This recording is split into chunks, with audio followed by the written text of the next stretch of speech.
जोहार झारखंड। आज हम लोग छैहर कहानी गोछा जो चितरंजन महतो चित्रा के द्वारा रचित है।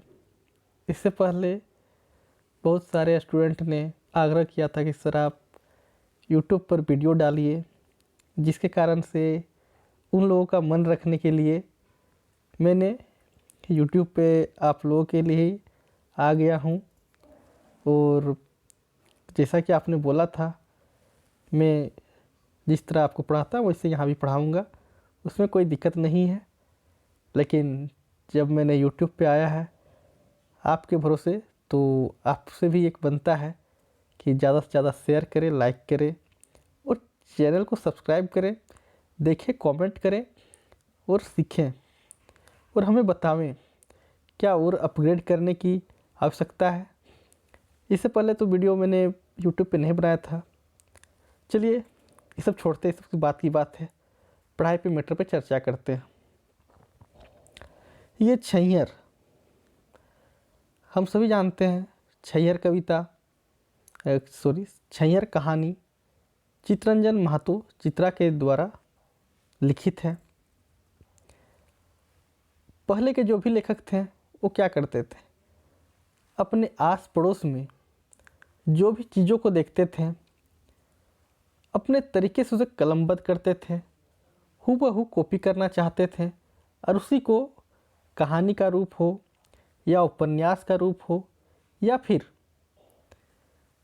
गद्य पद या लेखन कहो, कुछ भी हो, उसको ये हमारे सामने लिखित रूप में यानी कि लाते थे।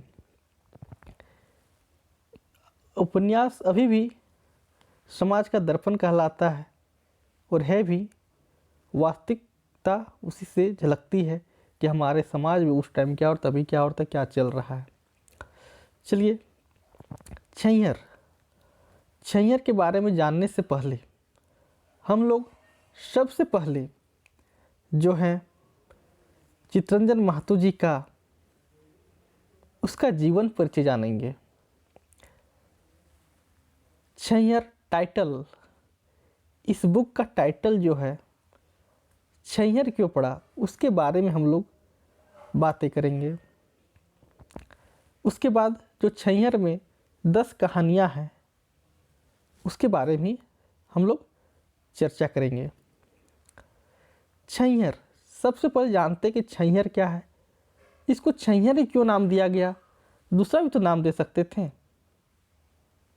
कुछ तो उसके मन में होगा चित्रा जी का, तब वो तो इतने अच्छे नाम छैहर। छैहर का मतलब क्या होता है? छैहर का मतलब होता है छाँव, पेड़ का छाँव, किसी भी वस्तु का छाँव, वो छैहर कहलाता है। चित्रा जी के दिमाग में ये बात इसलिए आया कि हमारे समाज में एक जैसा रीति रिवाज देखने को मिलता है। कभी भी कोई शुभ कार्य या कुछ भी हो, सभी लोग या मीटिंग हो या फिर कुछ भी हो, पेड़ के नीचे आ जाते हैं। पेड़ के नीचे आ जाने के बाद वहाँ बैठते हैं, वहीं पे सब कुछ मीटिंग हो जो भी हो वहीं पे संपन्न करते हैं। तो चित्रा जी के दिमाग में चला कि भाई क्यों ना हम इसको छैहर रखें, क्योंकि ये कहानी है और लोग कहानी भी बोलते हैं इसको। खोटा में कहानी है और कहानी लोग कहाँ सुनते हैं। अभी बुजुर्ग लोग जो है पेड़ के नीचे बैठ के ही कहानी अपना जो भी अपना चर्चा, अपने बातें गपशप करते हैं। तो इनका जो कहानी का गोछा यहाँ पे लिखा है, कहानी का गोछा, छैहर एक कहानी यानी कहानी गोछा। मतलब गोछा का मतलब हुआ कि किसी भी, हम लोग देहात में क्या करते हैं, पुआल का गोछा बनाते हैं। पुआल का गोछा बनाते हैं ना, तो उसमें बहुत सारा पुआल यानी बिचाली रहता है, उसको मिला करके उसको बांध देते हैं, तब वो गोछा बन जाता है। इस तरह लेखक कहना चाह रहा है कि छैहर एक कहानी है, उसमें बहुत सारा कहानियाँ ऐड किया हुआ है, उसके अंदर है। तो छैहर का तात्पर्य क्या हुआ कि कहीं भी हम लोग पेड़ के नीचे बैठते हैं या कुछ भी, उसको छाव कहते हैं।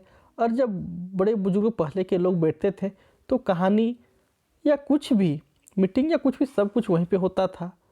तो इसका दिमाग में चला क्यों ना भाई हम लोग छैंहर का नाम दें। छैंहर इसी का एक प्राकृतिक रूप है कि हम लोग का जो चलता आ रहा है समाज में, पेड़ के नीचे बैठ कर के बातें करना, कहानी कहना, कुछ भी सुनना, उसी के नाम से लेखक ने इनको छैंहर दिया। और गोछा का मतलब है कि इनमें बहुत सारा कहानी है, मतलब सबको एक साथ में जोड़ के रखा हुआ है। इसमें करीबन 10 कहानियाँ हैं। 10 कहानियाँ कौन कौन है वो भी बता देता हूँ।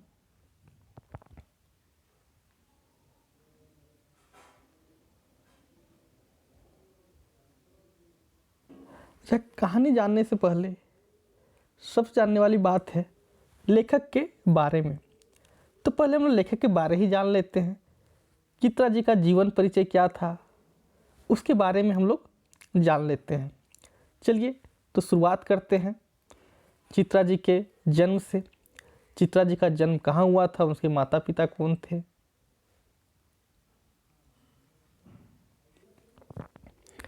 चित्रा जी का जन्म जो है 6 जनवरी 1946 रामगढ़ के लरी ग्राम में हुआ था। इनके पिताजी का नाम घनेनाथ महतो और माता श्री धनिया देवी थी। घनेनाथ महतो जी और धनिया देवी के टोटल 10 पुत्र थे। पुत्र एवं पुत्रियां मिलाकर के 10 थे। तो इनमें से 6 बहन और 4 भाई। 4 भाई में भी चित्रा जी आते थे। तो चित्रा जी सबसे छोटे थे, सभी भाई बहनों से ये छोटे थे। चित्रा जी 1960 ईस्वी में मैट्रिक पास किए और भैया और भाभी की देख रेख में इन्होंने 1964 ईस्वी में भूगोल से रांची विश्वविद्यालय से स्नातक हुए। इन्होंने 1966 ईस्वी में एमए की। ये कॉलेज से ही जो है कि अपना लेख कविता लिखते थे। इनकी पहला जो कविता आई थी, पहला कविता जो लिखे थे, ये 1965 ईस्वी में लिखे थे, समर के उस पार। उसके बाद सेकंड जो आई, गीता के गीत। धीरे धीरे दिन बीतते गया। उनके बाद जो है 1966 का भयंकर अकाल आया, जो अधिकतर लोग जानते होंगे कितना भयंकर अकाल था ये। अकाल ख़त्म होते ही चित्रा जी का उनके घर वाले यानी कि उनका विवाह हो जाता है। उनकी पत्नी का नाम सावित्री देवी। विवाह हो जाने के कुछ दिन बाद या दिन बीतते ही जा रहा था, तो पारिवारिक जिम्मेदारियां बढ़ती जा रही थी और चित्रा जी तब तक कुछ उनका जॉब नहीं लगा हुआ था, तो कुछ कर नहीं पा रहे थे। जिम्मेदारियां बढ़ती जा रही थी, इसी कारण से वे परेशान रहने लगे थोड़ा। और उनका कुछ करने का जो मन था वो टूटता चला गया। उसका मन टूटा था कि मैं कुछ नहीं कर पाऊँगा, इस टाइप का उसका मन में यानी भरते चला गया। पहले वैसे भी जो शादियाँ होती थी वो बचपन में हो जाता था, किसी का कुछ उम्र में होता था, वो अलग बात है। लेकिन अभी का दौर क्या चल रहा है, अगर लड़का कुछ करता है तब उसका शादियाँ होता है, शादी किया जाता है। लेकिन पहले ये था कि लड़का कुछ करे या ना करे उनकी शादी हो जाती थी।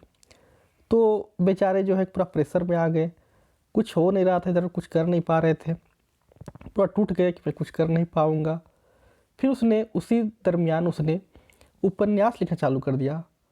माँ की पुकार लिखी, जल तरंग लिखा और जीवन की खोज। क्योंकि अब उनको लगने लगा था कि मैं अब कुछ कर नहीं पाऊँगा, तो चलो भाई इसमें हाथ आजमाता हूँ, इसमें कुछ हो जाए। लेकिन भगवान को ये भी अच्छा नहीं लगा।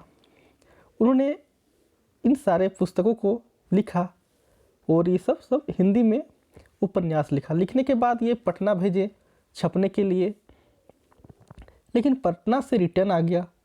वहाँ उनको बोला गया, उधर से उसका रिप्लाई आया कि चित्रा जी, आपका जो लेख है बहुत ही अच्छा है, लेकिन हम लोग छाप नहीं सकते। क्यों नहीं छाप सकते? क्योंकि हम लोग हिंदी प्रचारणी सभा, हम लोग हिंदी का प्रचार प्रसार करते हैं, आपका इन लेखों को हम लोग नहीं यहाँ से छाप सकते, तो आप कहीं और देखिए। तो उसके बाद चित्रा जी का मन और टूट गया कि वैसे भी कुछ हो नहीं रहा था और इसके बाद से ये घटना हुई। तो उन्होंने जो एक डॉक्टर दिनेश्वर प्रसाद थे, उनके पास अपना लेख को भेजा और पूछा कि ये क्या खामियां क्या है, थोड़ा बताइए, हमको थोड़ा सा मार्गदर्शन कीजिए। तो उन्होंने उस लेख को दिनेश्वर प्रसाद जी ने बढ़िया से पढ़ा।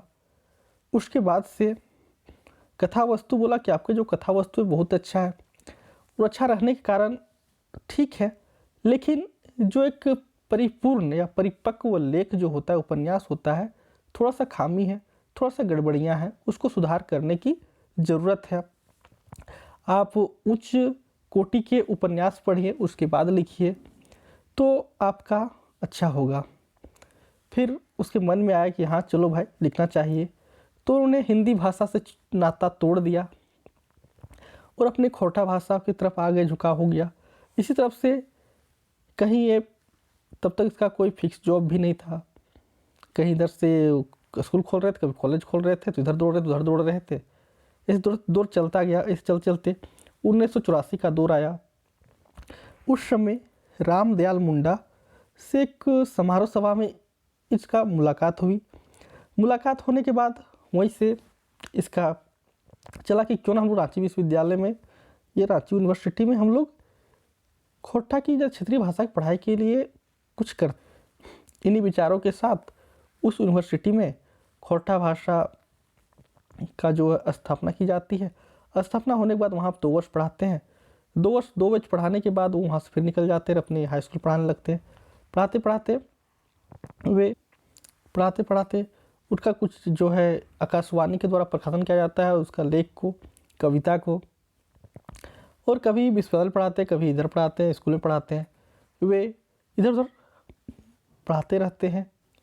उसी दरमियान इन्होंने एक जिंदगी की टोह नामक एक किताब लिखी, जो बहुत ही बेहतर उपन्यास माना जाता है।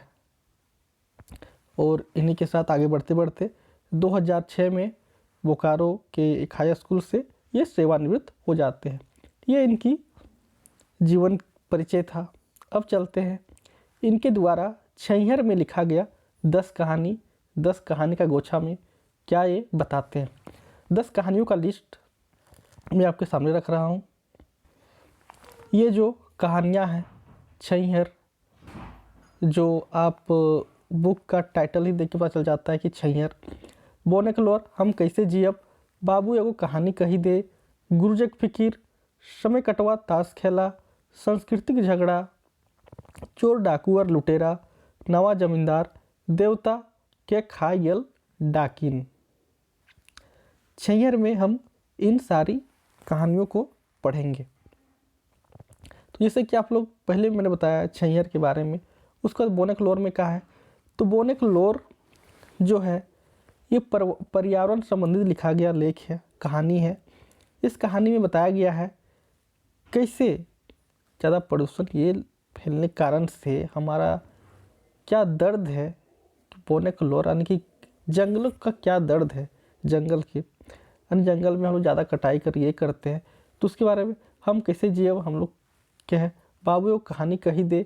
इसमें जो है कि शराब उराब जो भी चलता है इसके पे, गुरुजी की फिक्र इस तरह का है, समय कटवा के समय ये कर रहे हैं, अपने संस्कृत झगड़ा में क्या क्या कर रहे हैं, चोर डाकू और लुटेरा, नवा जमींदार, देवता खायल डाकिन। इस तरह कहानियों का एक एक करके हम लोग आगे पढ़ेंगे। लेकिन समय ज़्यादा हो जाने के कारण से ज़्यादा बड़ा वीडियो हो जाएगा, आप लोग देखिए थोड़ा तकलीफ होगा, इसलिए नए सिरे से हम लोग अगला जो हम लोग टॉपिक का फर्स्ट कहानी जो है छैहर के बारे में बात करेंगे। उसके बाद बोनेकलोर, हम सब कैसे जियब, बाबू एक कहानी कह दे, कर्म बाय कर्म आप लोग को बताएंगे। धन्यवाद। चलिए अब आज के लिए इतना ही।